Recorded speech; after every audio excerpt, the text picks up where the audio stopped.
ಶ್ರೀ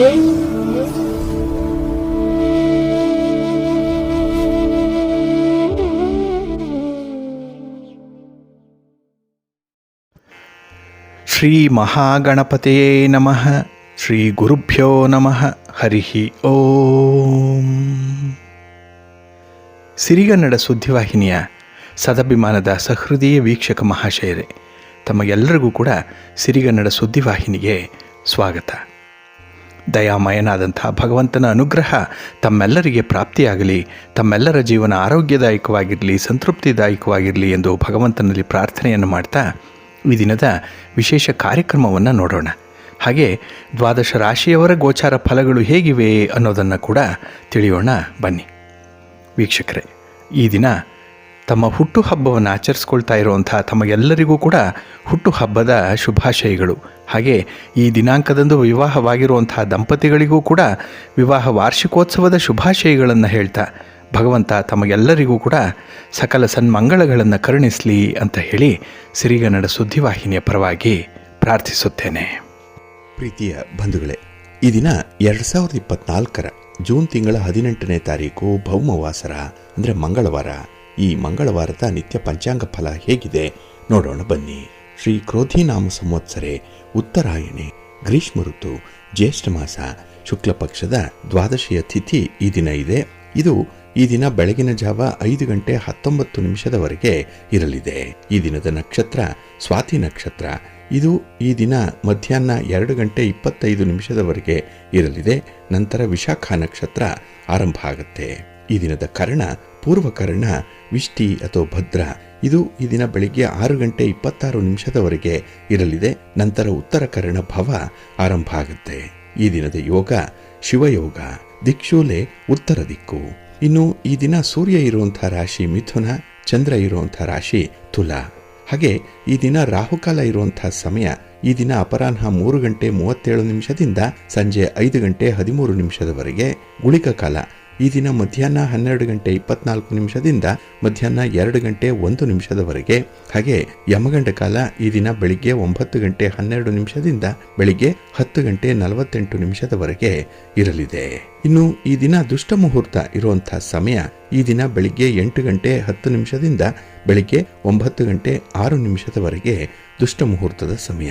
ಹಾಗಾಗಿ ಈ ಸಮಯದಲ್ಲಿ ಯಾವುದೇ ಪ್ರಯಾಣವನ್ನಾಗಲಿ ಯಾವುದೇ ಶುಭ ಕಾರ್ಯಗಳನ್ನಾಗಲಿ ಆರಂಭ ಮಾಡಬೇಡಿ. ಏಕೆಂದರೆ ನೀವು ಯಾವುದೇ ಕೆಲಸಗಳನ್ನು ಈ ದುಷ್ಟ ಮುಹೂರ್ತದ ಸಮಯದಲ್ಲಿ ಆರಂಭ ಮಾಡಿದರೆ ಅದರಿಂದ ಬರುವಂತಹ ಫಲಿತಾಂಶಗಳು ಅಷ್ಟೊಂದು ಅನುಕೂಲಕರವಾಗಿ ಇರೋದಿಲ್ಲ. ಆದ್ದರಿಂದಲೇ ಈ ದುಷ್ಟ ಮುಹೂರ್ತವನ್ನು ಅವಾಯ್ಡ್ ಮಾಡುವಂಥದ್ದು ತುಂಬ ಉತ್ತಮ. ಇನ್ನು ಈ ದಿನ ಅಭಿಜಿತ್ ಮುಹೂರ್ತ ಇರುವಂತಹ ಸಮಯ ಈ ದಿನ ಬೆಳಿಗ್ಗೆ 11 ಗಂಟೆ 54 ನಿಮಿಷದಿಂದ ಮಧ್ಯಾಹ್ನ 12 ಗಂಟೆ 50 ನಿಮಿಷದವರೆಗೆ ಅಭಿಜಿತ್ ಮುಹೂರ್ತ ಇರುವಂತಹ ಸಮಯ.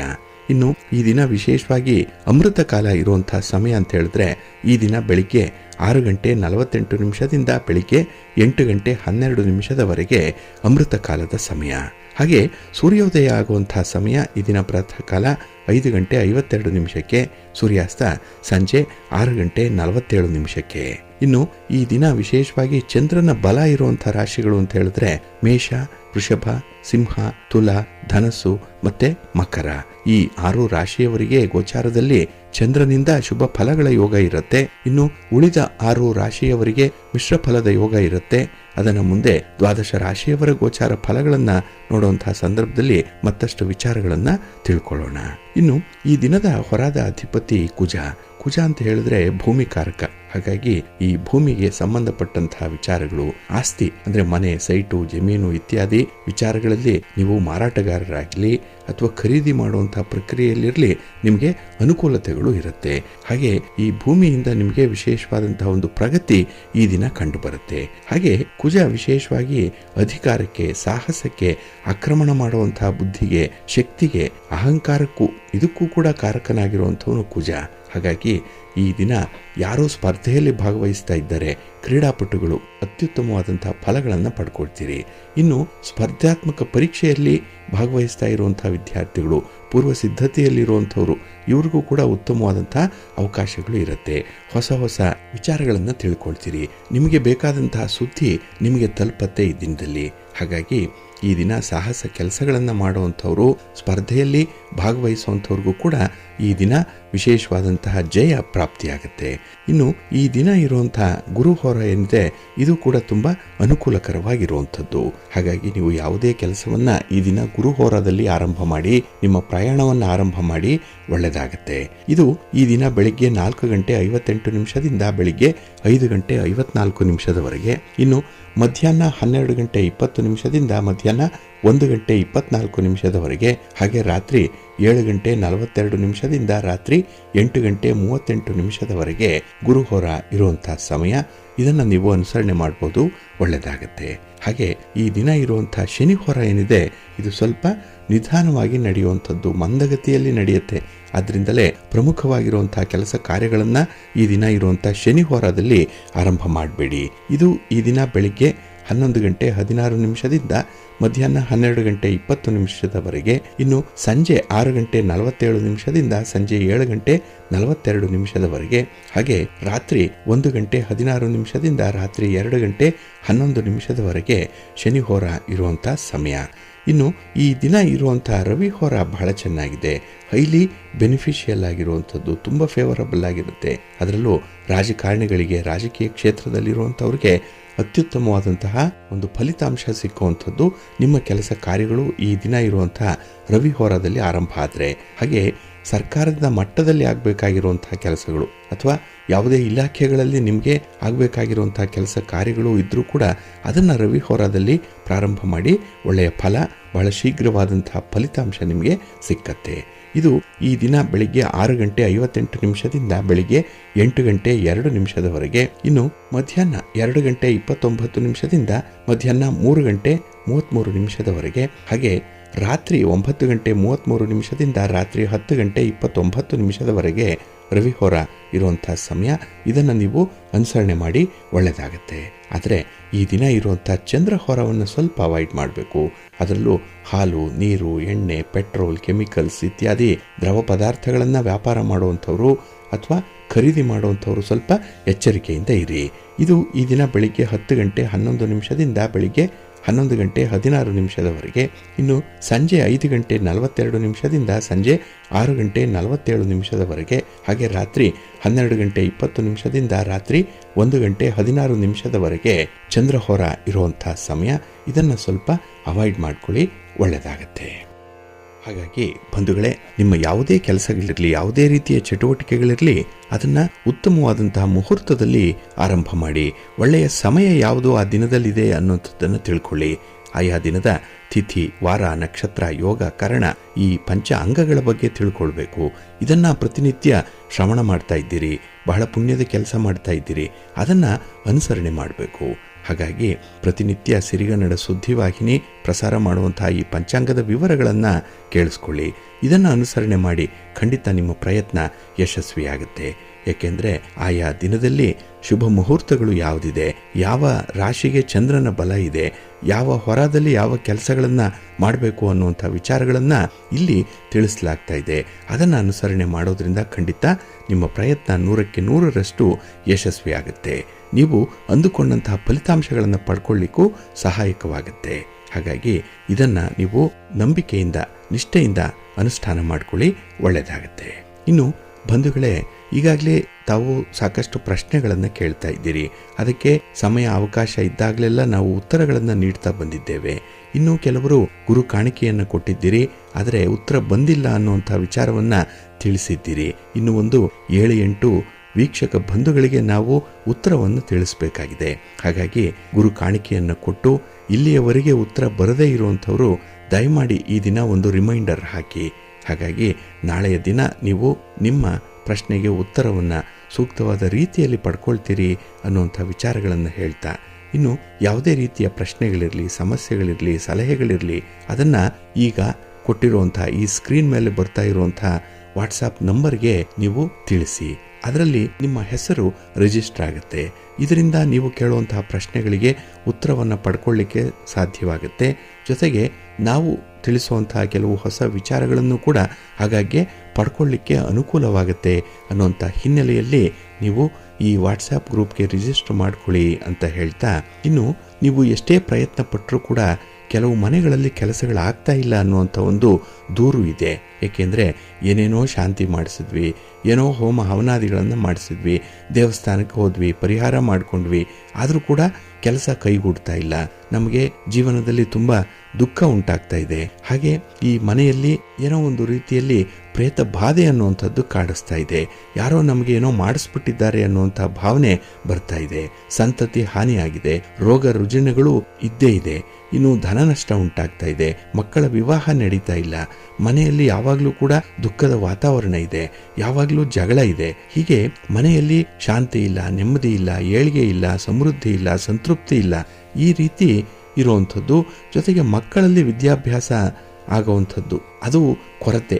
ಏಕೆಂದರೆ ಮಕ್ಕಳ ವಿದ್ಯಾಭ್ಯಾಸ ಅರ್ಧಕ್ಕೆ ನಿಲ್ಲುವಂಥದ್ದು ಅಥವಾ ಅವರ ಒಂದು ಪರ್ಫಾರ್ಮೆನ್ಸ್ ಕೂಡ ನಿರೀಕ್ಷಿತ ಮಟ್ಟದಲ್ಲಿ ಇಲ್ಲದೆ ಇರುವಂಥದ್ದು ಕಂಡು ಬರ್ತಾ ಇದೆ. ಜೊತೆಗೆ ಕೆಲವೊಂದು ಅಪಘಾತಗಳಾಗ್ತಾ ಇದೆ, ಅನಿರೀಕ್ಷಿತವಾಗಿ ಆಘಾತಗಳಾಗುತ್ತೆ, ಮಾನಸಿಕ ಚಿಂತೆ ಉಂಟಾಗ್ತಾ ಇದೆ. ಹೀಗೆ ಒಂದಲ್ಲ ಒಂದು ರೀತಿಯಲ್ಲಿ ನಮ್ಮ ಕುಟುಂಬದ ಮೇಲೆ ಪ್ರಹಾರಗಳು ನಡೀತಾ ಇದೆ ಇತ್ಯಾದಿ ವಿಚಾರಗಳನ್ನ ಹೇಳ್ತಾ ಇದ್ದಾರೆ.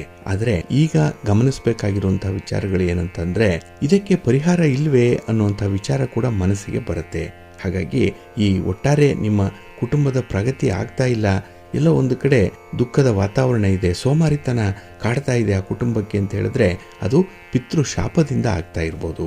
ಹಾಗಾಗಿನೇ ಅದಕ್ಕೆ ಒಂದು ಪರಿಹಾರ ಅಂತ ಹೇಳಿದ್ರೆ ನೀವು ತೀರ್ಥಕ್ಷೇತ್ರಗಳಲ್ಲಿ ಮೋಕ್ಷ ನಾರಾಯಣ ಬಲಿಯನ್ನು ಮಾಡಿಸ್ಬೇಕು, ತಿಲಹೋಮವನ್ನು ಮಾಡಿಸ್ಬೇಕು, ಪಿಂಡ ಪ್ರದಾನ ಮಾಡಬೇಕು, ವಿಷ್ಣು ಪಾದದಿಂದ ವೈಕುಂಠ ದ್ವಾರ ದರ್ಶನವನ್ನು ಮಾಡಿಸ್ಬೇಕು. ಶ್ರಾದ್ದ ಕರ್ಮ ವಿಧಿಗಳನ್ನು ಮಾಡೋದ್ರಿಂದ ಪಿತೃ ಶಾಪಗಳು ಪರಿಹಾರ ಆಗುತ್ತೆ. ಹಾಗಾಗಿ ಕುಟುಂಬದಲ್ಲಿ ನೆಮ್ಮದಿ ಉಂಟಾಗುತ್ತೆ. ಇದನ್ನ ನಾವು ಸಪ್ತ ಮೋಕ್ಷ ಕ್ಷೇತ್ರಗಳಲ್ಲಿ ಮಾಡಿದ್ರೆ ಅತ್ಯುತ್ತಮ ಫಲಗಳು ಸಿಕ್ಕತ್ತೆ ಅನ್ನುವಂಥ ಒಂದು ವಿಚಾರ ಇದೆ. ಹಾಗಾಗಿನೇ ಪಿತೃಶಾಪವನ್ನು ಮೊದಲು ನಿವಾರಣೆ ಮಾಡಿಕೊಳ್ಬೇಕು, ಪಿತೃದೋಷಗಳು ಕಡಿಮೆ ಆಗಬೇಕು, ಆಗ ಕುಟುಂಬದಲ್ಲಿ ನೆಮ್ಮದಿ ಪ್ರಾಪ್ತಿಯಾಗುತ್ತೆ. ಇನ್ನು ಈ ಸಪ್ತ ಮೋಕ್ಷ ಕ್ಷೇತ್ರಗಳು ಯಾವ್ಯಾವುದು ಅಂತ ಹೇಳಿದ್ರೆ ಅಲ್ಲಿ ನೀವು ಈಗ ಹೇಳಿದಂತಹ ಪರಿಹಾರಗಳನ್ನು ಮಾಡ್ಕೊಳ್ಬಹುದು. ಮೊದಲನೇದಾಗಿ ಕಾಶಿ ಕ್ಷೇತ್ರ, ಇನ್ನೊಂದು ಮಥುರಾ, ಹರಿದ್ವಾರ, ಗಯಾ, ಇನ್ನು ಶ್ರೀರಂಗಪಟ್ಟಣ, ಗೋಕರ್ಣ ಮತ್ತೆ ರಾಮೇಶ್ವರ ತಮಿಳುನಾಡಿನಲ್ಲಿರುವಂಥದ್ದು. ಈ ಕ್ಷೇತ್ರಗಳಲ್ಲಿ ಮಾಡಿಸೋದ್ರಿಂದ ಪಿತೃಗಳಿಗೆ ಪಿಶಾಚತ್ವದಿಂದ ಮೋಕ್ಷ ದೊರೆಯುತ್ತೆ. ಹೀಗೆ ಮಾಡಲಿಕ್ಕೆ ಸಾಧ್ಯ ಆಗದೇ ಇದ್ರೆ ಅಥವಾ ಹಣದ ಅಭಾವ ಇರ್ಬೋದು, ಸಮಯದ ಅಭಾವ ಇರ್ಬೋದು, ಅವರು ಪ್ರತಿ ವರ್ಷ ಬರುವಂತಹ ಪಿತೃಪಕ್ಷದಲ್ಲಿ ತಿಲಹೋಮವನ್ನ ಮತ್ತೆ ಶ್ರಾದ್ದ ಕಾರ್ಯವನ್ನ ಮಾಡಲೇಬೇಕು. ಬಹಳ ಅನುಕೂಲಕರವಾಗಿರುವಂತಹ ಫಲಿತಾಂಶಗಳು ಸಿಕ್ಕತ್ತೆ ಇದರಿಂದ. ಇದು ಮನೆಯಲ್ಲಿರುವಂತಹ ಈ ವಂಶದಲ್ಲಿ ಏಳಿಗೆ ಉಂಟಾಗತ್ತೆ ಅನ್ನುವಂಥ ಒಂದು ನಂಬಿಕೆ ಇದೆ. ಅದರಿಂದಲೇ ಈ ಪ್ರೇತಾತ್ಮಗಳ ಚೇಷ್ಟೆ ಇರ್ಬೋದು, ಗಾಳಿ, ದೆವ್ವ, ಭೂತ ಮುಂತಾದವುಗಳಲ್ಲಿ ನಿಮಗೆ ನಂಬಿಕೆ ಇಲ್ಲ ಆದರೆ ಒಮ್ಮೆಯಾದರೂ ಕೂಡ ತಿಳಿದವರಿಂದ ಇಂತಹ ವಿಚಾರಗಳನ್ನು ನೀವು ಗ್ರಹಿಸಿಕೊಳ್ಳಿ. ಹಾಗಾಗಿ ಇದನ್ನು ನಂಬಿಕೆಯಿಂದ ನಿಷ್ಠೆಯಿಂದ ಮಾಡೋದ್ರಿಂದ ಬಹಳ ವಿಶೇಷ ಫಲ ಸಿಕ್ಕತ್ತೆ. ಅದರಲ್ಲೂ ಮುಖ್ಯವಾಗಿ ಇಂತಹ ಕಾರ್ಯಗಳನ್ನು ಮಾಡಿಸ್ಲಿಕ್ಕೆ ಸತ್ಪಾತ್ರ ಪುರೋಹಿತರೇ ಬೇಕಾಗುತ್ತೆ. ಅರ್ಧಂಬರ್ಧ ತಿಳಿದಿರುವಂತಹ ಪುರೋಹಿತರಿಂದ ಮಾಡಿಸಿದ್ರೆ ಯಾವುದೇ ಪ್ರಯೋಜನ ಆಗಲ್ಲ. ಹಾಗಾಗಿ ನಿಮ್ಮ ಹಿರಿಯರ ಪೂರ್ವ ಜನ್ಮದ ಕರ್ಮಗಳು ಕಳೆದು ಈ ಜೀವನದಲ್ಲಿ ನೆಮ್ಮದಿ ಬರಬೇಕು ಅಂತ ಹೇಳಿದ್ರೆ ಇಂತಹ ಪರಿಹಾರ ಕ್ರಮಗಳನ್ನು ಅನುಸರಣೆ ಮಾಡಿಕೊಳ್ಳಿ, ಖಂಡಿತ ಒಳ್ಳೆಯದಾಗುತ್ತೆ. ಹಾಗಾಗಿ ಪಿತೃಶಾಪ ಅನ್ನುವಂಥದ್ದು ಘನಘೋರವಾಗಿರುವಂಥದ್ದು. ಅದರ ಜೊತೆಯಲ್ಲಿ ದೈವ ಶಾಪಗಳು ಬಂದ್ಬಿಟ್ರೆ ಜೀವನದಲ್ಲಿ ಮೇಲೆ ಏಳಲಿಕ್ಕೆ ಸಾಧ್ಯವೇ ಇಲ್ಲ. ಹಾಗಾಗಿ ಮುಂದೆ ನಾವು ದೈವ ಶಾಪದ ಬಗ್ಗೆ ತಿಳ್ಕೊಂಡ್ವಿ. ಈಗಾಗಲೇ ಕಳೆದ ಸಂಚಿಕೆಗಳಲ್ಲಿ ಈ ಶಾಪಗಳ ಬಗ್ಗೆ ಬಹಳ ವಿವರವಾಗಿ ತಿಳಿಸಿದೆ. ಅದನ್ನು ಒಮ್ಮೆ ನೀವು ಕೇಳಿಸ್ಕೊಳ್ಳಿ. ಹಾಗಾಗಿನೇ ಪ್ರತಿನಿತ್ಯ ನಾವು ಜೀವನಕ್ಕೆ ಬೇಕಾಗಿರುವಂತಹ ಕೆಲವು ಮೌಲ್ಯಗಳ ಬಗ್ಗೆ ಆಗಲಿ ಅಥವಾ ಪರಿಹಾರ ಕ್ರಮಗಳನ್ನು ಅನುಸರಣೆ ಮಾಡೋದ್ರಿಂದ ಯಾವ ಫಲಗಳು ಸಿಕ್ಕತ್ತೆ ಅನ್ನುವಂಥ ವಿಚಾರವನ್ನು, ಹಾಗೆ ಆ ದಿನದ ಮಹತ್ವವನ್ನು ಪ್ರಸಾರ ಮಾಡ್ತಾ ಇದ್ದೇವೆ. ಇದನ್ನು ನೀವು ಯಾವಾಗಲೂ ಒಂದು ಸಮಯದಲ್ಲಿ ಬಿಡು ಮಾಡಿಕೊಂಡು ಇದನ್ನು ಕೇಳಿ. ಏಕೆಂದರೆ ನಿಮಗೆ ಒಂದು ಜ್ಞಾನ ಅಭಿವೃದ್ಧಿ ಆಗಲಿಕ್ಕೆ, ಹಾಗೆ ನಿಮ್ಮ ಮನೆಯಲ್ಲೂ ಕೂಡ ಇಂತಹ ಸಂಕಷ್ಟಗಳು ಸಮಸ್ಯೆಗಳಿದ್ದರೆ ಅದನ್ನು ಪರಿಹಾರ ಮಾಡಿಕೊಳ್ಳಿಕ್ಕೆ ಇದು ನಿಮಗೆ ಸಹಾಯಕವಾಗುತ್ತೆ, ಒಳ್ಳೆಯದಾಗತ್ತೆ. ಇನ್ನು ಬಂಧುಗಳೇ, ಈ ಪಿತೃಗಳ ಅನುಗ್ರಹದಿಂದ ವಂಶ ಹೇಗೆ ಅಭಿವೃದ್ಧಿಯಾಗತ್ತೆ ಅನ್ನುವಂಥದ್ದಕ್ಕೆ ಒಂದು ಪೌರಾಣಿಕ ಹಿನ್ನೆಲೆ ಇದೆ. ಇಲ್ಲಿ ಪಿತೃಪ್ರಸಾದಾತ್ ವಂಶಾಭಿವೃದ್ಧಿ ಅಂತ ಹೇಳ್ತಾರೆ.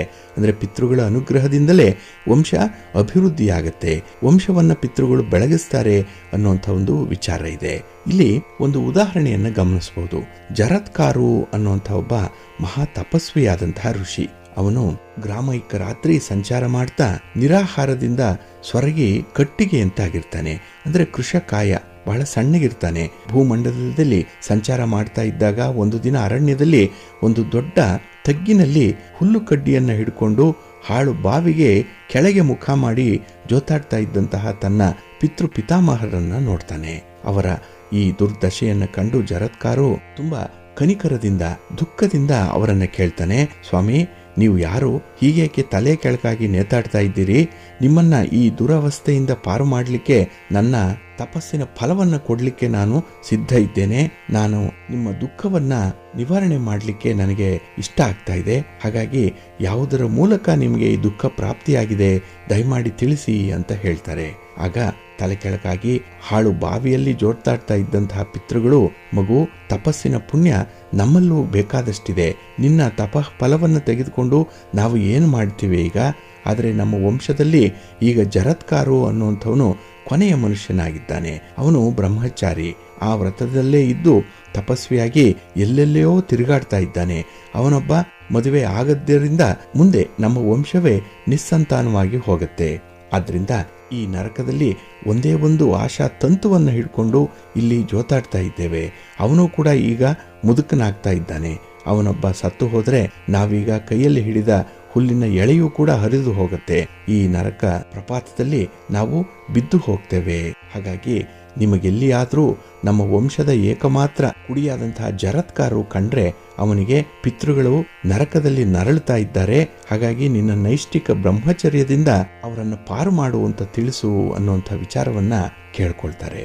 ಅದನ್ನು ಕೇಳಿ ಜರತ್ಕಾರು ಅತ್ಯಂತ ದುಃಖದಿಂದ ಪಿತೃದ್ರೋಹಿಯಾದಂತಹ ಆ ಪಾಪಿ ಜರತ್ಕಾರು ನಾನೇ ಅಂತ ಹೇಳ್ಕೊಳ್ತಾನೆ. ನನ್ನಿಂದ ನಿಮಗೆ ಇಂತಹ ದುರವಸ್ಥೆ ಒದಗಿ ಬಂತು, ನನ್ನನ್ನು ಕ್ಷಮಿಸ್ಬಿಡಿ, ಬೇಕಾದ್ರೆ ಈ ಅಪಚಾರಕ್ಕೆ ನನಗೆ ಯಾವ ದಂಡನೆಯನ್ನಾದರೂ ಕೊಡಿ ಅಂತ ಹೇಳಿ ಪಿತೃಗಳಲ್ಲಿ ಭಿನ್ನವಿಸ್ಕೊಳ್ತಾನೆ. ಆಗ ಪಿತೃಗಳು, ವತ್ಸ, ನೀನೇ ನಮ್ಮ ವಂಶದ ಕುಡಿಯೇ, ಹಾಗಾಗಿ ಬಹಳ ಸಂತೋಷ ಆಯಿತು. ಆದರೆ ನೀನು ಇಷ್ಟು ವಯಸ್ಸಾದರೂ ಕೂಡ ಮದುವೆ ಯಾಕೆ ಮಾಡಿಕೊಂಡಿಲ್ಲ ಅನ್ನುವಂಥ ವಿಚಾರವನ್ನು ಕೇಳ್ತಾರೆ. ಹಾಗಾಗಿ ಬೇಗ ವಿವಾಹ ಮಾಡಿಕೊಂಡು ನಮ್ಮನ್ನ ನರಕದಿಂದ ಪಾರು ಮಾಡು ಅಂತ ಹೇಳಿ ಭಿನ್ನವಿಸ್ಕೊಳ್ತಾರೆ. ಅದನ್ನು ಕೇಳಿದಂತಹ ಜರತ್ಕಾರು, ಪಿತೃಗಳೇ, ನಾನು ನೈಷ್ಠಿಕ ಬ್ರಹ್ಮಚರ್ಯ ವ್ರತದಿಂದ ಆ ಜನ್ಮ ಅವಿವಾಹಿತನಾಗಿಯೇ ಇದ್ದು ಜಪ ತಪ ಅನುಷ್ಠಾನಗಳನ್ನು ಮಾಡ್ಕೊಳ್ತಾ ಇದ್ದೀನಿ. ನನ್ನ ಜೀವನವನ್ನ ಸಾರ್ಥಕ ಮಾಡ್ಕೊಳ್ಬೇಕು ಅಂತ ಹೇಳಿ ನಿರ್ಧಾರ ಮಾಡಿದ್ದೇನೆ. ಆದರೆ ಈಗ ನಿಮ್ಮ ಈ ದುರವಸ್ಥೆಯನ್ನು ನೋಡಿ ಮದುವೆ ಮಾಡಿಕೊಳ್ಬೇಕು ಅನ್ನುವಂಥ ಒಂದು ಸಂಕಲ್ಪ ಮಾಡ್ಕೊಳ್ತಾ ಇದ್ದೀನಿ. ಆದರೆ ನಾನು ಯಾರನ್ನಾದರೂ ಮದುವೆ ಆಗಬೇಕಾದ್ರೆ 3 ನಿಬಂಧನೆಗಳು ಇದೆ. ಏನಂದ್ರೆ, ನನ್ನ ಕೈ ಹಿಡಿಯಬೇಕಾದಂತಹ ಕನ್ಯೆ ನನ್ನ ಹೆಸರಿನವಳೇ ಇರಬೇಕು. ಇನ್ನು ಕನ್ಯೆಯನ್ನು ಕೊಡಿ, ನನಗೆ ಮದುವೆ ಮಾಡಿಕೊಡಿ ಅಂತ ಹೇಳಿ ನಾನು ಯಾರನ್ನೂ ಕೂಡ ಯಾಚನೆ ಮಾಡಲ್ಲ. ನನ್ನ ಜೋಳಿಗೆಯಲ್ಲಿ ಭಿಕ್ಷೆ ತಂದು ಹಾಕಿದಂತೆ ಯಾರಾದರೂ ನಾನು ಕನ್ಯೆ ಅಂತ ಹೇಳಿದ ಕೂಡಲೇ ತಂದು ನಿಲ್ಲಿಸಬೇಕು ಅನ್ನುವಂಥ ಒಂದು ವಿಚಾರ. ಇನ್ನು 3ನೇದು, ಆ ಕನ್ಯೆಯನ್ನು ರಕ್ಷಿಸುವಂತಹ ಭಾರ ನನ್ನ ಮೇಲೆ ಇರಬಾರದು. ಬಸಿರು, ಬಾಣಂತಿ, ಮಕ್ಕಳ ಪೋಷಣೆ, ಈ ಸಂಸಾರದ ಹೊರೆ ಇದ್ಯಾವುದೂ ಕೂಡ ನಾನು ಹೊರಲಿಕ್ಕೆ ಸಿದ್ಧನಿಲ್ಲ. ಕನ್ಯೆಯನ್ನು ಕೊಟ್ಟಂಥವರೇ ನನ್ನ ಹಾಗೆ ತನ್ನ ಮಗಳ ಸಂಸಾರದ ಭಾರವನ್ನ ಪೂರ್ತಿಯಾಗಿ ಕೊನೆಯವರೆಗೂ ಹೊರಲಿಕ್ಕೆ ಸಿದ್ಧನಾಗಿರಬೇಕು. ಹಾಗಾಗಿ ಈ 3 ನಿಬಂಧನೆಗಳಿಗೆ ಒಪ್ಪಿ ಯಾರಾದರೂ ನನಗೆ ಈ ಮುಪ್ಪಿನ ವಯಸ್ಸಿನಲ್ಲಿ ಕನ್ಯೆಯನ್ನು ಕೊಟ್ರೆ ನಾನು ನಿಮಗೋಸ್ಕರ ವಿವಾಹ ಆಗ್ತೇನೆ ಅಂತ ಹೇಳಿ ಪಿತೃಗಳಿಗೆ ಆಶ್ವಾಸನೆಯನ್ನು ಕೊಟ್ಟು ಅಲ್ಲಿಂದ ಹೊರಟು ಹೋಗ್ತಾನೆ. ಜರತ್ಕಾರು ತಾನು ಹೇಳಿದಂತಹ 3 ಕರಾರುಗಳಿಗೆ ಒಪ್ಪಿ ಯಾರಾದರೂ ಕನ್ಯೆಯನ್ನು ಕೊಡ್ತಾರಾ ಅನ್ನುವಂತಹ ನಿರೀಕ್ಷೆಯಲ್ಲಿ ಇಡೀ ಭೂಮಂಡಲವನ್ನೇ ಸುತ್ತುತ್ತಾ ಇರ್ತಾನೆ. ಆದರೆ ವಯಸ್ಸಿನಿಂದ ತಪಸ್ಸಿನಿಂದ ಒಣಗಿ ಕಾಷ್ಟದಂತಾದಂತಹ ಈ ಮುದುಕ ಮಹರ್ಷಿಗೆ ಯಾರೂ ಕೂಡ ಕನ್ಯೆಯನ್ನು ಕೊಡ್ಲಿಕ್ಕೆ ಮುಂದೆ ಬರಲಿಲ್ಲ. ಕೊನೆಗೆ ಅವನು ಬೇಸತ್ತು ಅಡವಿಗೆ ಹೋಗಿ 3 ಸಲ ಕೈಯನ್ನ ಮೇಲಕ್ಕೆ ಎತ್ತಿ ಕನ್ಯೆ ಬೇಕು, ಕನ್ಯೆ ಬೇಕು, ಕನ್ಯೆ ಬೇಕು ಅಂತ ಹೇಳಿ 3 ಬಾರಿ ಕೂಗಿಕೊಳ್ತಾನೆ. ಅಷ್ಟರಲ್ಲಿ ಯಾರಾದರೂ ಬಂದ್ರೆ, ಕನ್ಯೆಯನ್ನು ತಂದ್ರೆ ಕರಾರುಗಳಿಗೆಲ್ಲ ಒಪ್ಪಿಕೊಳ್ತೇನೆ ಅಂತ ಹೇಳಿ ಮದುವೆಯಾಗ್ತಾನೆ. ಇಲ್ಲ ಅಂತ ಹೇಳಿದ್ರೆ ಅರಣ್ಯಕ್ಕೆ ಹೊರಟು ಹೋಗ್ತೀನಿ ಅನ್ನುವಂಥ ಒಂದು ಸಂಕಲ್ಪವನ್ನು ಮಾಡ್ಕೊಳ್ತಾನೆ. ಅಲ್ಲಿ ಒಂದು ದೊಡ್ಡ ಕಲ್ಲಿನ ಮೇಲೆ ನಿಂತು ಪಿತೃಗಳ ಆಜ್ಞೆಯಿಂದ ದರಿದ್ರನು, ದುಃಖಿತನೂ, ಮುದುಕನೂ ಆದಂತಹ ನಾನು ಮದುವೆ ಮಾಡಿಕೊಳ್ಬೇಕು ಅಂದ್ಕೊಂಡಿದ್ದೇನೆ. ಯಾರಾದರೂ ನನ್ನ ಹೆಸರಿನವಳೇ ಕನ್ಯೆ ಇದ್ರೆ ಅವಳ ಮುಂದಿನ ಸಂಸಾರದ ಭಾರವನ್ನ ಅವರೇ ಹೊರುವಂತಿದ್ರೆ ನಾನು ಕನ್ಯಾ ಯಾಚನೆ ಮಾಡದೆ ತಾವಾಗಿ ತಂದು ಕೊಡುವಂತಿದ್ರೆ ಕೊಡ್ಲಿ ಅಂತ ಹೇಳಿ ಕೈಯನ್ನೆತ್ತಿ 3 ಬಾರಿ ಕೂಗ್ತಾನೆ. ಇದೇ ಸಂದರ್ಭದಲ್ಲಿ ಸರ್ಪರಾಜ ವಾಸುಕಿ ತನ್ನ ಗುಪ್ತಚರ ಹಾವುಗಳ ಮುಖಾಂತರ ಈ ಸಮಾಚಾರವನ್ನು ತಿಳಿದು ಎಲ್ಲ ಕರಾರುಗಳಿಗೂ ಕೂಡ ಒಪ್ಪಿ ತನ್ನ ತಂಗಿಯಾದಂತಹ ಜರತ್ಕಾರವನ್ನ ಮುಂದೆ ತಂದು ನಿಲ್ಲಿಸಿ, ಸ್ವಾಮಿ ಇವಳನ್ನ ಪಾಣಿಗ್ರಹಣ ಮಾಡಬೇಕು ಅಂತ ಹೇಳಿ ವಿಜ್ಞಾಪನೆಯನ್ನ ಮಾಡಿಕೊಳ್ತಾನೆ. ಆಗ ಈ ಮಹರ್ಷಿ ಜರತ್ಕಾರು, ನಮ್ಮ ನಿಬಂಧನೆಗಳನ್ನ ಚೆನ್ನಾಗಿ ಕೇಳ್ಕೊಂಡಿದ್ದೀರಾ, ಅವುಗಳನ್ನ ಪಾಲಿಸಲಿಕ್ಕೆ ನೀವು ಸಿದ್ಧರಿದ್ದೀರಾ ಅಂತ ಹೇಳಿ ಕೇಳ್ತಾನೆ. ಮೊದಲನೇದಾಗಿ ಇವಳ ಹೆಸರೇನು ಅಂತ ಹೇಳಿ ಕೇಳಿದ್ದಕ್ಕೆ ವಾಸುಕಿ ಇವಳ ಹೆಸರು ಜರತ್ಕಾರು ಅನ್ನುವಂಥ ವಿಚಾರವನ್ನ ತಿಳಿಸ್ತಾರೆ.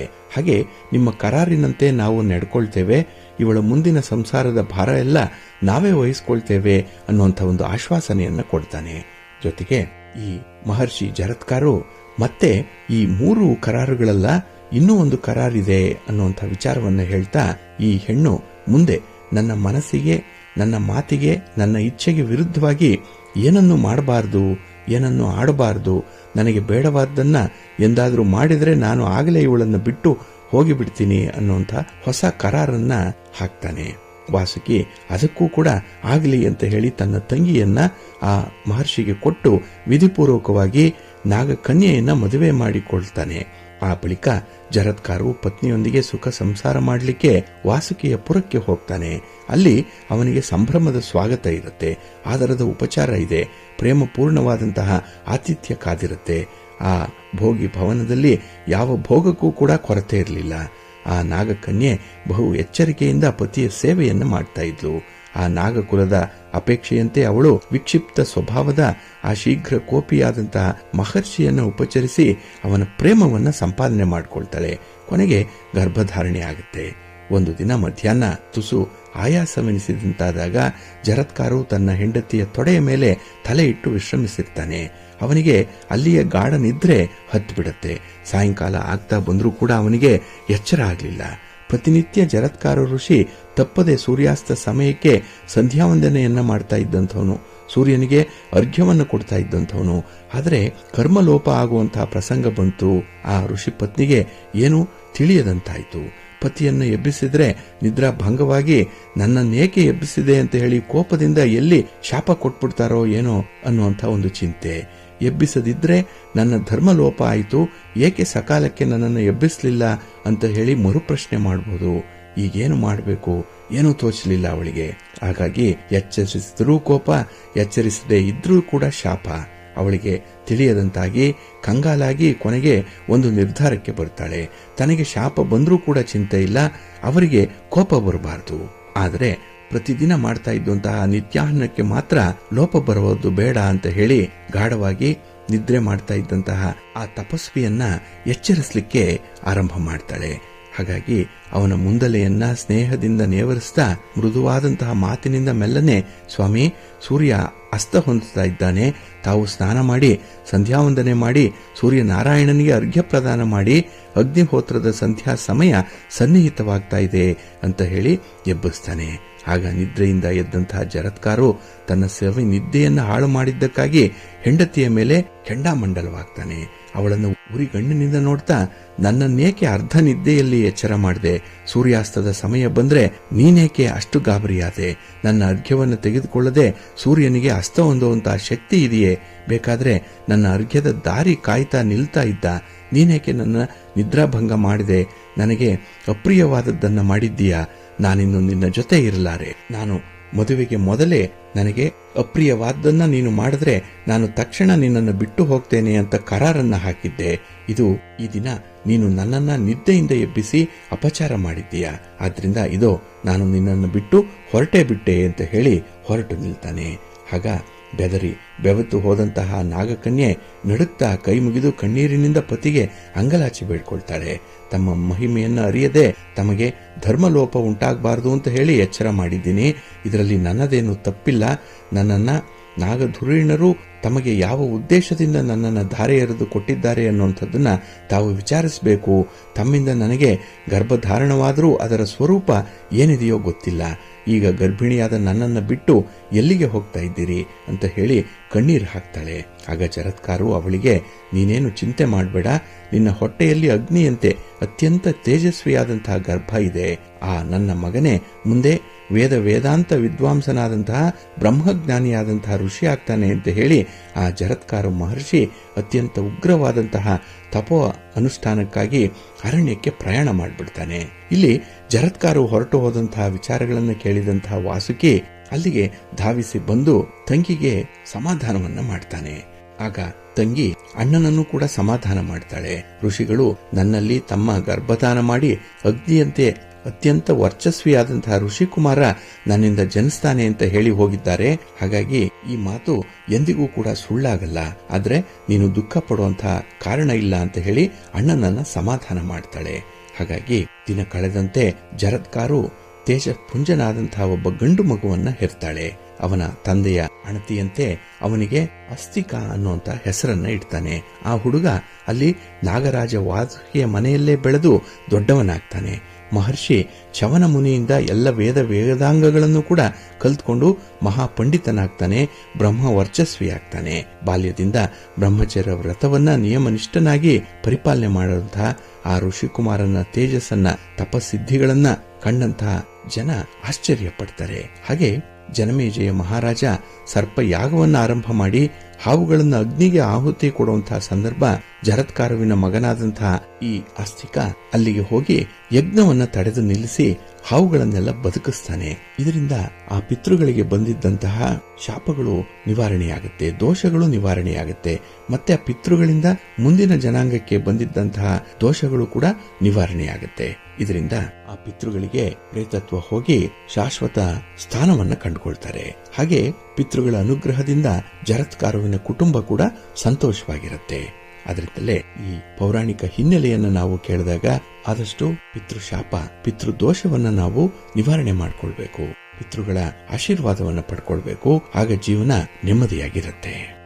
ಪ್ರೀತಿಯ ಬಂಧುಗಳೇ, ಇನ್ನು ಮುಂದೆ ದ್ವಾದಶ ರಾಶಿಯವರ ಗೋಚಾರ ಫಲಗಳು ಹೇಗಿವೆ ನೋಡೋಣ ಬನ್ನಿ. ಮೊದಲಿಗೆ ಮೇಷರಾಶಿ. ಮೇಷರಾಶಿಯವರಿಗೆ ಈ ದಿನ ಸಂತೋಷದ ದಿನ, ಅದರಲ್ಲೂ ಕುಟುಂಬದಲ್ಲಿ ತುಂಬ ಸಾಮರಸ್ಯ ಇರುವಂತಹ ದಿನ. ಹಾಗಾಗಿ ನಿಮ್ಮ ಕೆಲಸ ಕಾರ್ಯಗಳಿಗೆ ಏಕಾಭಿಪ್ರಾಯ ಕುಟುಂಬದಲ್ಲಿರುತ್ತೆ. ಕುಟುಂಬಸ್ಥರ ನೆರವು, ಒಂದು ಬೆಂಬಲ ನಿಮಗೆ ವಿಶೇಷ ರೀತಿಯಲ್ಲಿ ಒದಗಿ ಬರುತ್ತೆ.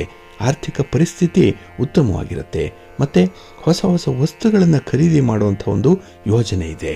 ಹಾಗೆ ಈ ದಿನದಲ್ಲಿ ಒಳಾಂಗಣ ಹೊರಾಂಗಣ ಇದರಲ್ಲಿ ಕಾರ್ಯಗತಗೊಳಿಸುವಂತಹ ಒಂದು ಇಚ್ಛಾಶಕ್ತಿ ಚೆನ್ನಾಗಿದೆ. ಅಂದರೆ ಮನೆಯ ಹೊರಗೆ ಮನೆಯ ಒಳಗೆ ಆಗಬೇಕಾಗಿರುವಂತಹ ಜವಾಬ್ದಾರಿಗಳನ್ನು ಅತ್ಯಂತ ಸಮರ್ಥವಾಗಿ ನಿಭಾಯಿಸ್ತೀರಿ, ಅದನ್ನು ಕಾರ್ಯಗತಗೊಳಿಸ್ತೀರಿ. ಇದರಲ್ಲಿ ಕೈಗೊಂಡಂತಹ ಕೆಲಸ ಕಾರ್ಯಗಳು ತುಂಬ ಯಶಸ್ವಿಯಾಗುತ್ತೆ. ಹಾಗೆ ಈ ದಿನದಲ್ಲಿ ವ್ಯವಹಾರಗಳಲ್ಲಿ ನಿರೀಕ್ಷಿತವಾದಂತಹ ರೀತಿಯಲ್ಲಿ ಪ್ರಗತಿ ಉಂಟಾಗುವಂಥದ್ದು ಇದೆ. ಹಾಗೆ ಅನಿರೀಕ್ಷಿತ ಘಟನೆಗಳು ಮನಸ್ಸಿಗೆ ಸ್ವಲ್ಪ ಘಾಸಿಯನ್ನು ತಂದರೂ ಕೂಡ ಅದರಿಂದ ಒಂದು ಪಾಠವನ್ನು ಕಲ್ತ್ಕೊಳ್ತೀರಿ. ಅನುಭವ ಹೆಚ್ಚಾಗುತ್ತೆ ಈ ದಿನದಲ್ಲಿ. ಇನ್ನು ವಿಶೇಷವಾಗಿ ಆತ್ಮವಿಶ್ವಾಸದಿಂದ ಕೆಲಸಗಳನ್ನು ಮಾಡುವಂಥ ಒಂದು ಇಚ್ಛಾಶಕ್ತಿ ಇದೆ. ಹಾಗಾಗಿ ಯಾವುದೇ ಕೆಲಸ ಆಗಲಿ, ಅರ್ಧಂಬರ್ಧ ಆಗಿರೋ ಕೆಲಸ, ಬೇರೆಯವರು ಆಗಿಲ್ಲ ಅಂತ ಹೇಳಿ ಕೈ ಬಿಟ್ಟಿರುವಂಥ ಕೆಲಸ, ಅದನ್ನು ಮಾಡಿಸುವಂಥ ಒಂದು ಇಚ್ಛಾಶಕ್ತಿ ಚೆನ್ನಾಗಿದೆ. ವಿಲ್ ಪವರ್ ಚೆನ್ನಾಗಿದೆ ಈ ದಿನ. ಅದರಿಂದಲೇ ಕೆಲಸಗಳನ್ನು ತುಂಬ ಸಂತೋಷದಿಂದ ಮಾಡ್ತೀರಿ. ಹಾಗಾಗಿ ಕೆಲಸಗಳು ನಿಮಗೆ ಹೊರೆ ಅನ್ನಿಸ್ತಾ ಇಲ್ಲ. ಇನ್ನು ಉದ್ಯೋಗ ಕ್ಷೇತ್ರದಲ್ಲೂ ಕೂಡ ವಾತಾವರಣ ನಿಮಗೆ ತುಂಬ ಉತ್ಸಾಹದಾಯಕವಾಗಿರುತ್ತೆ. ತುಂಬ ಎನರ್ಜಿ ಇದೆ ಈ ದಿನದಲ್ಲಿ. ಹಾಗೆ ಈ ದಿನ ಎಲ್ಲ ಕೆಲಸಗಳಿಗೂ ಕೂಡ ಸಮಯಕ್ಕೆ ಸರಿಯಾಗಿ ಪೂರ್ಣಗೊಳ್ಳೋದ್ರಿಂದ ಆ ಕೆಲಸಗಳನ್ನು ತುಂಬ ಎಂಜಾಯ್ ಮಾಡ್ತೀರಿ, ಸಂತೋಷ ಇರುತ್ತೆ. ನಿಮ್ಮ ಮನೆ ದೇವರನ್ನು ಸ್ಮರಣೆ ಮಾಡ್ತಾ ಇರಿ. ಹಾಗೆ ಭಕ್ತಿಯಿಂದ ಈ ದಿನ ಸುಬ್ರಹ್ಮಣ್ಯ ಸ್ವಾಮಿಯನ್ನು ಆರಾಧನೆ ಮಾಡಿ ಯಾವುದಾದ್ರೂ ಒಂದು ನಾಗಕ್ಷೇತ್ರಕ್ಕೆ ಹೋಗಿ ಬನ್ನಿ, ಒಳ್ಳೆಯದಾಗುತ್ತೆ. ನಿಮ್ಮ ಅದೃಷ್ಟದ ಬಣ್ಣ ಬಿಳುಪು, ಅದೃಷ್ಟದ ದಿಕ್ಕು ಈಶಾನ್ಯ ದಿಕ್ಕು, ಅದೃಷ್ಟ ಸಂಖ್ಯೆ 1. ವೃಷಭರಾಶಿ. ವೃಷಭರಾಶಿಯವರಿಗೆ ಈ ದಿನ ನಿಮ್ಮ ಪರಿಶ್ರಮಕ್ಕೆ ತಕ್ಕ ಫಲ ಸಿಕ್ಕುವಂತಹ ಸಂದರ್ಭ ಇದೆ. ಹಾಗಾಗಿ ನಿಮ್ಮ ಪ್ರಯತ್ನಗಳು ಯಶಸ್ವಿಯಾಗಿ ನೆರವೇರುತ್ತೆ. ಮನಸ್ಸಿಗೆ ಎಲ್ಲೋ ಒಂದು ಕಡೆ ಸಮಾಧಾನ ಇರುವಂಥದ್ದು, ಕಷ್ಟಪಟ್ಟರೂ ಫಲ ಸಿಗ್ತಲ್ಲ ಅನ್ನುವಂಥ ಒಂದು ಸಮಾಧಾನ ಇದೆ. ಹಾಗೆ ಈ ದಿನ ಹೊಸ ವ್ಯಕ್ತಿಗಳ ಪರಿಚಯ ನಿಮ್ಮಲ್ಲಿ ಉತ್ಸಾಹವನ್ನು ಹೆಚ್ಚಿಸುವಂಥದ್ದು. ಹಾಗಾಗಿ ನಿಮ್ಮ ಒಂದು ಚಟುವಟಿಕೆಗಳಿಗೆ ಬೇಕಾದಂತಹ ಸಹಾಯ ಸಹಕಾರಗಳನ್ನು ಪಡ್ಕೊಳ್ಳಿಕ್ಕೂ ಕೂಡ ಈ ಹೊಸ ಪರಿಚಯ ನಿಮಗೆ ಅನುಕೂಲಕರವಾಗಿರುತ್ತೆ. ಇನ್ನು ಮಕ್ಕಳ ಸಮಸ್ಯೆಗಳು ಬಹಳ ಬಾಧಿಸ್ತಾ ಇದೆ ನಿಮ್ಮನ್ನು. ಅದರ ಪರಿಹಾರಕ್ಕಾಗಿ ಈ ದಿನ ಒಂದು ಪ್ರಯತ್ನ ಇದೆ. ಅದಕ್ಕಾಗಿ ಹೆಚ್ಚಿನ ಸಮಯವನ್ನು ತೆಗೆದುಕೊಳ್ಳುವಂಥದ್ದು, ಗುರು ಹಿರಿಯರಲ್ಲಿ ಈ ಒಂದು ಸಮಸ್ಯೆಯ ಬಗ್ಗೆ ಪ್ರಸ್ತಾಪ ಮಾಡುವಂಥ ಸಾಧ್ಯತೆಗಳು ಕೂಡ ಇದೆ. ಆದರೆ ನಿಮ್ಮ ಹಠಮಾರಿ ಧೋರಣೆಯನ್ನು ಬಿಟ್ಟು ಸ್ವಲ್ಪ ಹೊಂದಾಣಿಕೆ ಮಾಡಿಕೊಂಡ್ರೆ ಕೆಲವೊಂದು ಸಮಸ್ಯೆಗಳಿಗೆ ಉತ್ತರ ಈ ದಿನವೇ ಸಿಕ್ಕತ್ತೆ.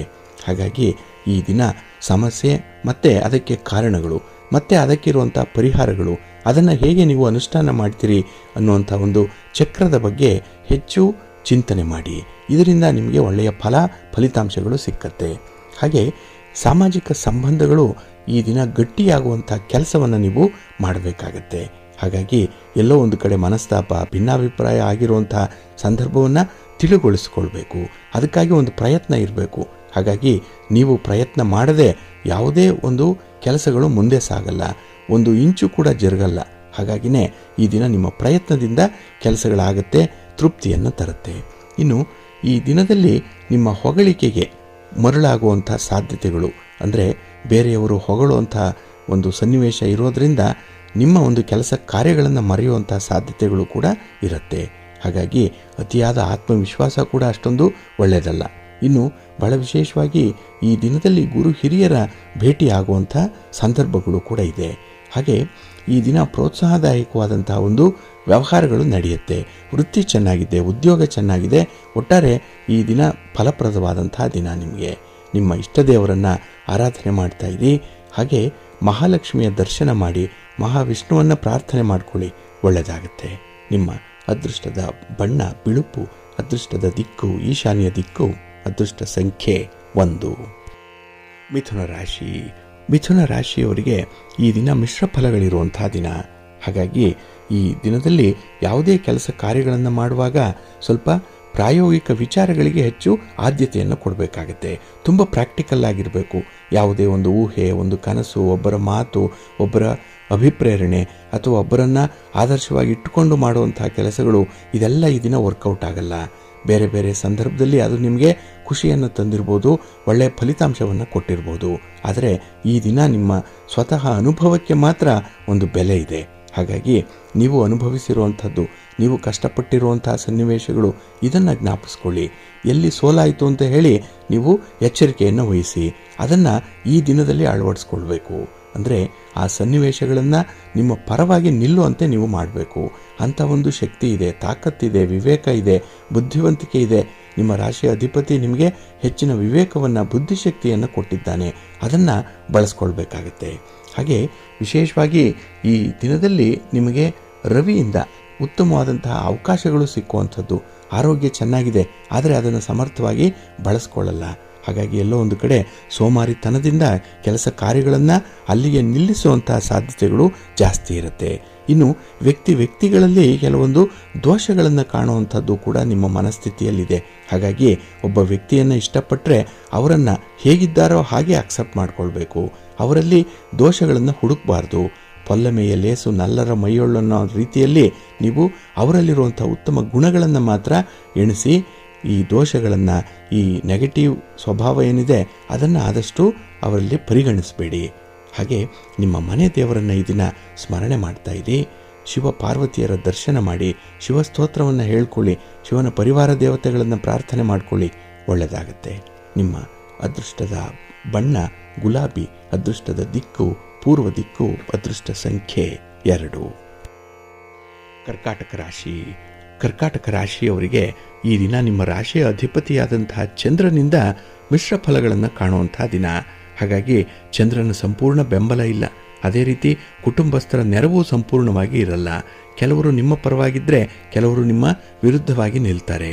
ಹಾಗಾಗಿ ಕುಟುಂಬದಲ್ಲೇ ಭಿನ್ನಾಭಿಪ್ರಾಯಗಳು ಬರುವಂಥ ಸಾಧ್ಯತೆಗಳಿದೆ.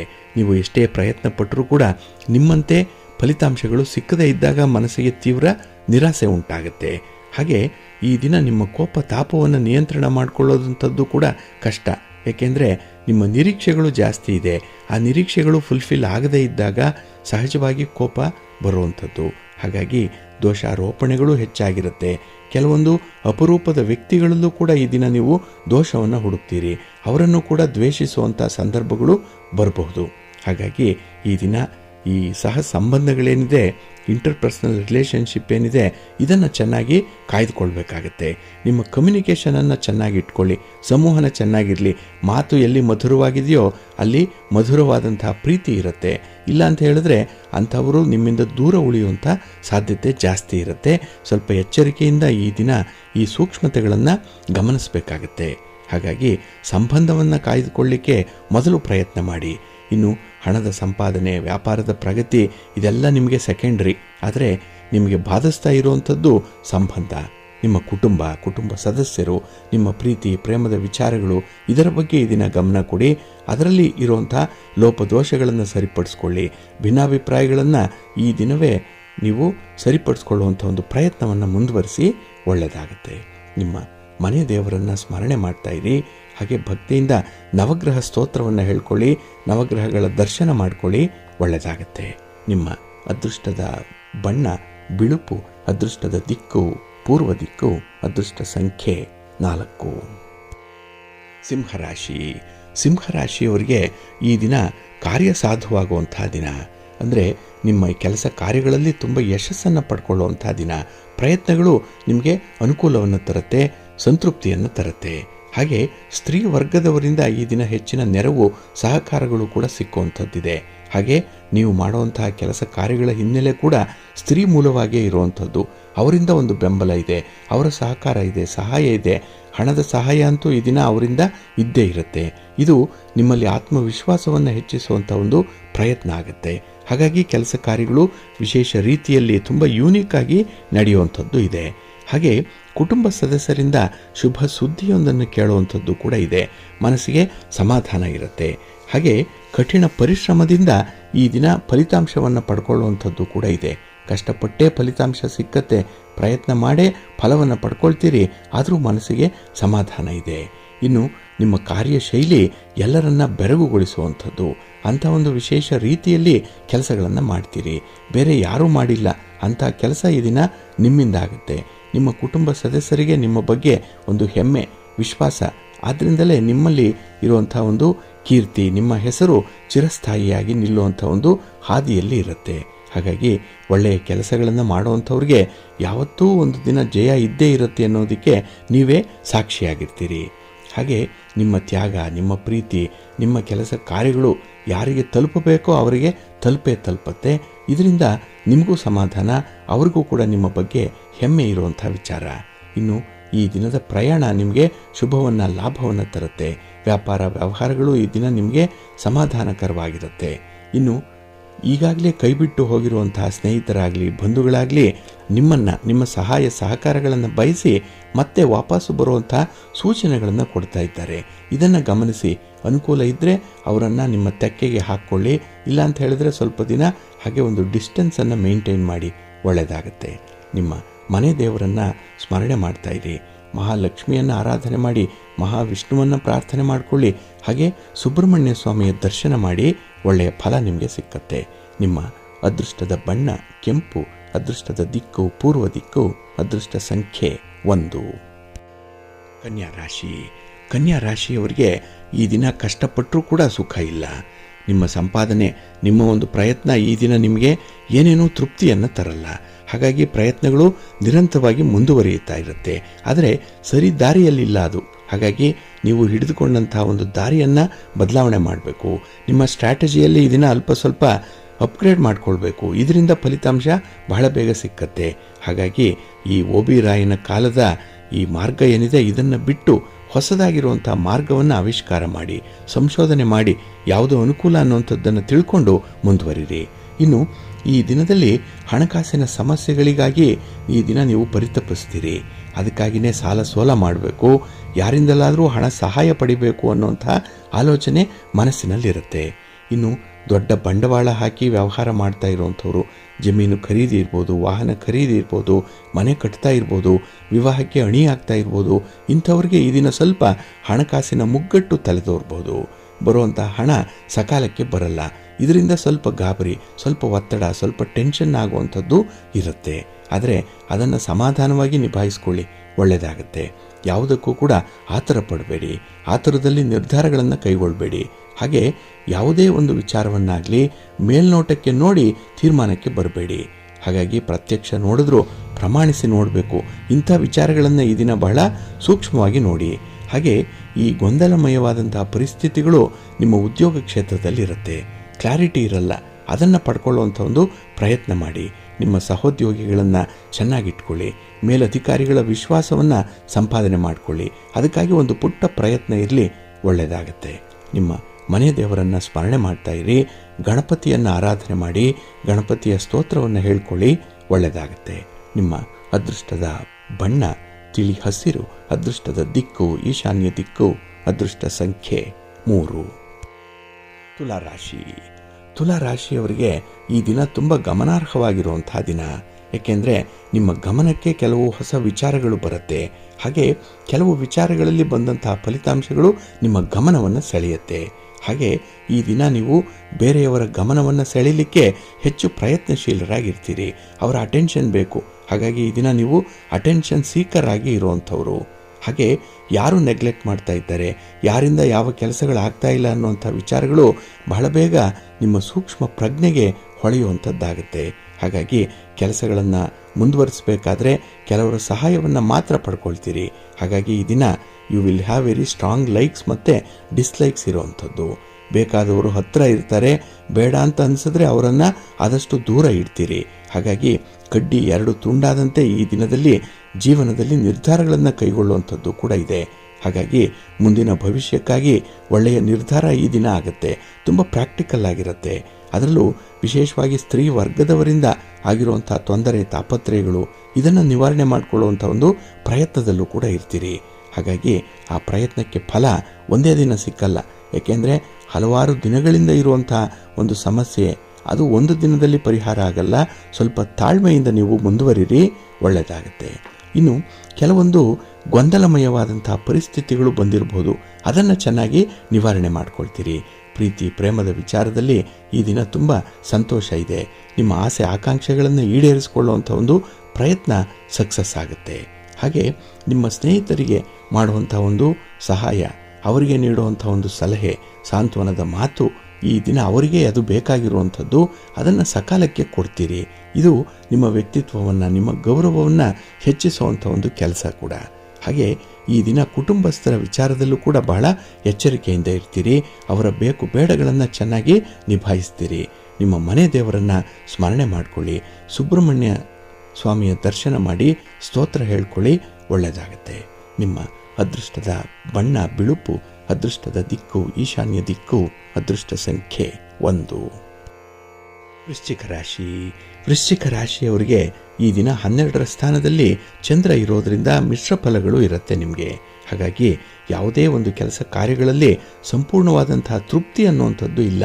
ಇನ್ನೂ ಕೆಲಸ ಮಾಡಬೇಕು, ಇನ್ನೂ ಲಾಭ ಪಡ್ಕೊಳ್ಬೇಕು, ಇನ್ನೂ ಈ ವ್ಯವಹಾರವನ್ನು ವಿಸ್ತರಣೆ ಮಾಡಬೇಕು ಅನ್ನುವಂಥದ್ದೇ ನಿಮ್ಮ ಮನಸ್ಥಿತಿಯಲ್ಲಿರುತ್ತೆ. ಆದರೆ ಕೈ ನಡೆಯಲ್ಲ. ಈ ದಿನ ಮನಸ್ಸಿನಲ್ಲಿ ಆಸೆ ಇದೆ, ಆಸೆಯನ್ನು ಪೂರೈಸಿಕೊಳ್ಳುವಂಥ ಪ್ರಯತ್ನದಲ್ಲಿ ವಿಫಲರಾಗ್ತೀರಿ. ಹಾಗೆ ಈ ದಿನ ನಿಮ್ಮ ಒಂದು ಕೆಲಸ ಕಾರ್ಯಗಳ ಬಗ್ಗೆ ವಿಶೇಷವಾದಂತಹ ಗಮನ ಇಡಬೇಕು, ಇಲ್ಲಾಂದರೆ ಎಡವಟ್ಟಾಗ್ಬಿಡುತ್ತೆ. ಹಾಗಾಗಿ ಆಸಕ್ತಿ ಇಟ್ಕೊಳ್ಳಿ, ಕಾನ್ಸಂಟ್ರೇಷನ್ ಇಟ್ಕೊಳ್ಳಿ, ಏಕಾಗ್ರತೆ ಇಟ್ಕೊಳ್ಳಿ. ಇದು ವಿದ್ಯಾರ್ಥಿಗಳಿಗೂ ಕೂಡ ಅನ್ವಯಿಸುವಂಥದ್ದು. ಏಕೆಂದರೆ ನಿಮ್ಮ ಪರ್ಫಾರ್ಮೆನ್ಸಲ್ಲಿ ಈ ದಿನ ಸ್ವಲ್ಪ ವ್ಯತ್ಯಾಸಗಳು ಇರುತ್ತೆ. ಹಾಗೆ ಪ್ರೀತಿ ಪ್ರೇಮದ ವಿಚಾರದಲ್ಲೂ ಕೂಡ ನಿರಾಸೆ ಇರುವಂಥದ್ದು. ಯಾವುದೇ ಒಂದು ಪ್ರಯತ್ನದಲ್ಲೂ ಕೂಡ ನಿಮಗೆ ನಿರೀಕ್ಷಿತ ರೀತಿಯಲ್ಲಿ ಫಲಿತಾಂಶಗಳು ಸಿಕ್ಕಲ್ಲ. ಇನ್ನು ಅಪರಿಚಿತ ವ್ಯಕ್ತಿಗಳ ಜೊತೆಯಲ್ಲಿ ಒಂದು ಮಾತುಕತೆ, ಚರ್ಚೆ, ವಾದ ವಿವಾದ ಉಂಟಾಗುವಂಥದ್ದು ಇದೆ. ಇನ್ನು ಯಾವುದೇ ರೀತಿಯ ಖರೀದಿ ಪ್ರಕ್ರಿಯೆಗೆ ಹೋದರೆ ಅಲ್ಲಿ ಎಲ್ಲೋ ಒಂದು ಕಡೆ ನಿಮಗೆ ಹಿನ್ನಡೆ, ಒಂದು ಮೋಸ ಆಗುತ್ತೆ, ಸಮಾಧಾನ ಇರಲ್ಲ. ಒಟ್ಟಾರೆ ಈ ದಿನ ಮನಸ್ಸಿನ ಒತ್ತಡ, ಮನಸ್ಸಿನ ವೇದನೆ ಬಹಳ ವಿಶೇಷವಾಗಿ ಜಾಸ್ತಿ ಇರುತ್ತೆ. ಇನ್ನು ಕುಟುಂಬದಲ್ಲಿ ನಿಮಗೆ ಅಷ್ಟೊಂದು ಸಾಮರಸ್ಯ ಕಾಣಿಸ್ತಾ ಇಲ್ಲ. ಎಲ್ಲೋ ಒಂದು ಕಡೆ ಏತಿ ಅಂದರೆ ಪ್ರೇತಿ ಅನ್ನುವಂಥ ಭಾವನೆಗಳು ಬರ್ತಾ ಇದೆ ಅನ್ನುವಂಥ ವಿಚಾರ ಇದೆ. ಹಾಗಾಗಿ ಸ್ವಲ್ಪ ಸಮಾಧಾನದಿಂದ, ಸಾವಕಾಶದಿಂದ ಈ ಒಂದು ಸನ್ನಿವೇಶವನ್ನು ನಿಭಾಯಿಸ್ಕೊಳ್ಳಿ, ಒಳ್ಳೆಯದಾಗುತ್ತೆ. ನಿಮ್ಮ ಅದೃಷ್ಟದ ಬಣ್ಣ ಬಿಳುಪು, ಅದೃಷ್ಟದ ದಿಕ್ಕು ಈಶಾನ್ಯ ದಿಕ್ಕು, ಅದೃಷ್ಟ ಸಂಖ್ಯೆ 3. ಧನುರಾಶಿ. ಧನುರಾಶಿಯವರಿಗೆ ಈ ದಿನ ಅತ್ಯಂತ ಉಪಯುಕ್ತವಾಗಿರುವಂತಹ ದಿನ. ಅದರಲ್ಲೂ ಲಾಭಸ್ಥಾನದಲ್ಲಿ ಚಂದ್ರ ಇದ್ದಾಗ ನಿಮ್ಮ ಕೆಲಸಗಳಲ್ಲಿ ತುಂಬ ಅನುಕೂಲತೆ ಇದೆ, ಲಾಭ ಇದೆ, ಉಪಯುಕ್ತತೆ ಇದೆ, ಸಹಾಯ ಇದೆ, ಸಹಕಾರ ಇದೆ. ಒಟ್ಟಾರೆ ನಿಮಗೆ ಬೇಕಾದಂತಹ ಎಲ್ಲ ವಿದ್ಯಮಾನಗಳು ಕೂಡ ಈ ದಿನ ನಿಮಗೆ ಒದಗಿ ಬರುತ್ತೆ. ಹಾಗಾಗಿ ಈ ದಿನ ತುಂಬ ಕಮ್ಯಾಂಡಬಲ್ ಪೊಸಿಷನಲ್ಲಿ ಇರ್ತೀರಿ.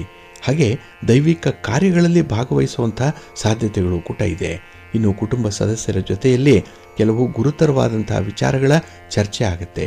ಹಾಗೆ ಒಂದು ತೀರ್ಮಾನಕ್ಕೆ ಬರುವಂಥ ಒಂದು ಒತ್ತಡ ಕೂಡ ಈ ದಿನ ನಿಮಗೆ ಒದಗಿ ಬರುತ್ತೆ.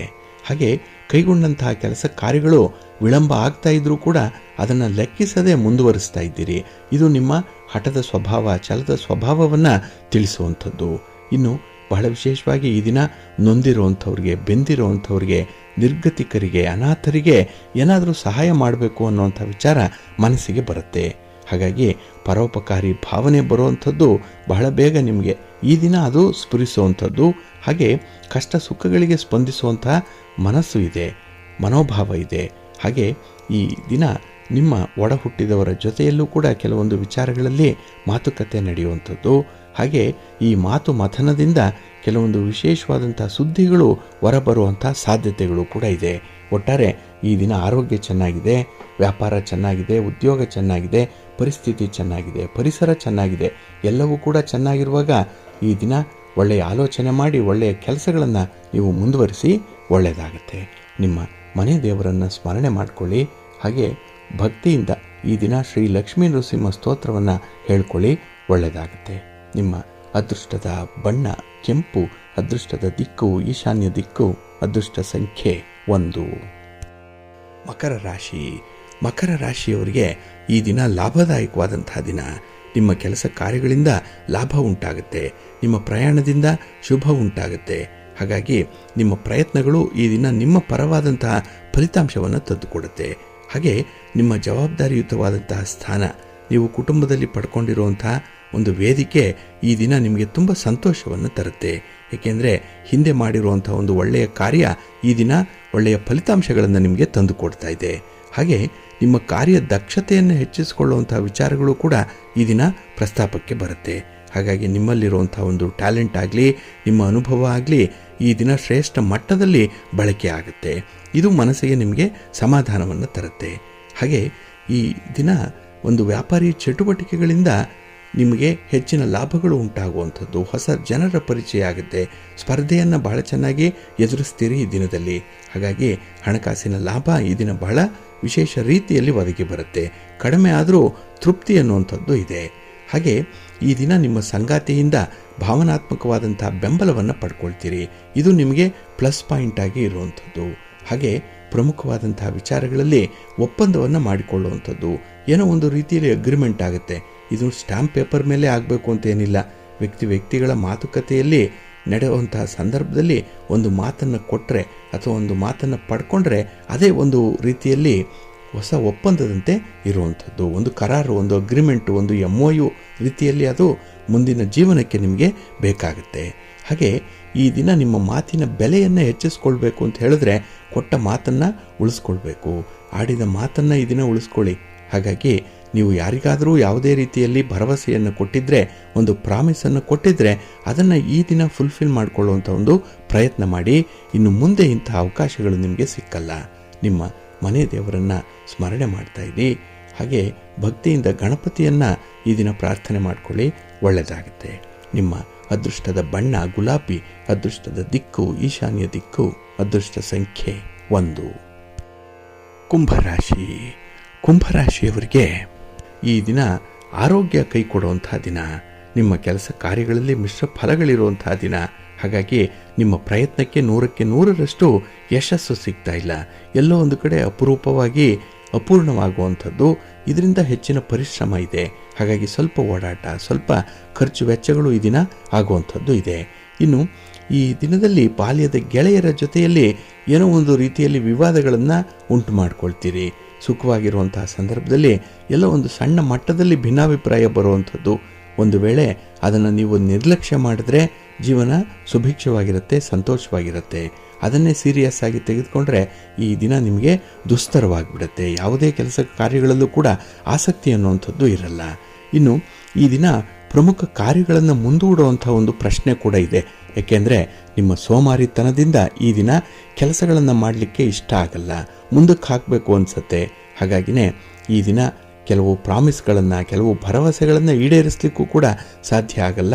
ಇಂತಹ ಪರಿಸ್ಥಿತಿಯಲ್ಲಿ ಮನೆಗೆ ಮಾರಿ ಪರರಿಗೆ ಉಪಕಾರಿ ಅನ್ನುವಂಥ ಒಂದು ಪಟ್ಟವನ್ನು ಈ ದಿನ ಕಟ್ಕೊಳ್ತೀರಿ. ಹಾಗಾಗಿ ಈ ದಿನ ಹೊಸ ಪಟ್ಟಾಭಿಷೇಕ ಆಗೋದಕ್ಕೆ ಮೊದಲು ನಿಮ್ಮ ಜವಾಬ್ದಾರಿಯನ್ನು ತಿಳ್ಕೊಳ್ಬೇಕಾಗತ್ತೆ. ನಿಮ್ಮ ಮಾತಿನಲ್ಲಿ ಸ್ವಲ್ಪ ನಿಯಂತ್ರಣ ಇಟ್ಕೊಳ್ಳಿ. ಯಾರ ಜೊತೆಯಲ್ಲಿ ಯಾರ ಮಾತು ಎಷ್ಟರ ಮಟ್ಟಿಗೆ ತೂಕ ಇರುತ್ತೆ, ಯಾವ ಮಿತಿಯಲ್ಲಿ ಮಾತಾಡಬೇಕು ಅನ್ನೋಂಥದ್ದ ಸೂಕ್ಷ್ಮವನ್ನು ನೀವು ಗಮನಿಸ್ಕೊಳ್ಬೇಕಾಗತ್ತೆ. ಇದರಿಂದ ನಿಮ್ಮ ಗೌರವ ಇಮ್ಮಡಿಯಾಗುತ್ತೆ. ಹಾಗೆ ದೂರದ ಪ್ರಯಾಣ ಏನಾದರೂ ಇದ್ದರೆ ಅದನ್ನು ಸ್ವಲ್ಪ ಮುಂದಕ್ಕೆ ಹಾಕ್ಬಿಡಿ. ಇನ್ನು ಗೆಳೆಯರ ಜೊತೆಯಲ್ಲಿ, ಬಂಧುಗಳ ಜೊತೆಯಲ್ಲಿ ಹಣಕಾಸಿನ ವ್ಯವಹಾರಕ್ಕೆ ಕೈ ಹಾಕಬೇಡಿ. ಹಾಗೆ ಹೊಸದಾಗಿರುವಂಥ ಕೆಲವು ವಿಚಾರಗಳು ಬರುತ್ತೆ, ಹೊಸ ವ್ಯಕ್ತಿಯ ಪರಿಚಯ ಆಗುತ್ತೆ. ಈ ದಿನ ಮನಸ್ಸಿಗೆ ಸಮಾಧಾನ, ಆದರೆ ಸರಿಯಾದ ರೀತಿಯಲ್ಲಿ ಅದನ್ನು ಪ್ರಾಡಕ್ಟಿವ್ ಆಗಿ ಬಳಸ್ಕೊಳ್ಳಿ, ಒಳ್ಳೆಯದಾಗುತ್ತೆ. ನಿಮ್ಮ ಮನೆ ದೇವರನ್ನು ಸ್ಮರಣೆ ಮಾಡ್ತಾ ಇರಿ. ಹಾಗೆ ಭಕ್ತಿಯಿಂದ ಈ ದಿನ ನೀವು ಮಹಾಲಕ್ಷ್ಮಿಯನ್ನು ಧ್ಯಾನ ಮಾಡಿ, ಮಹಾವಿಷ್ಣುವನ್ನು ಪ್ರಾರ್ಥನೆ ಮಾಡ್ಕೊಳ್ಳಿ, ಒಳ್ಳೆಯದಾಗುತ್ತೆ. ನಿಮ್ಮ ಅದೃಷ್ಟದ ಬಣ್ಣ ಬಿಳುಪು, ಅದೃಷ್ಟದ ದಿಕ್ಕು ಈಶಾನ್ಯ ದಿಕ್ಕು, ಅದೃಷ್ಟ ಸಂಖ್ಯೆ 6. ಮೀನರಾಶಿ.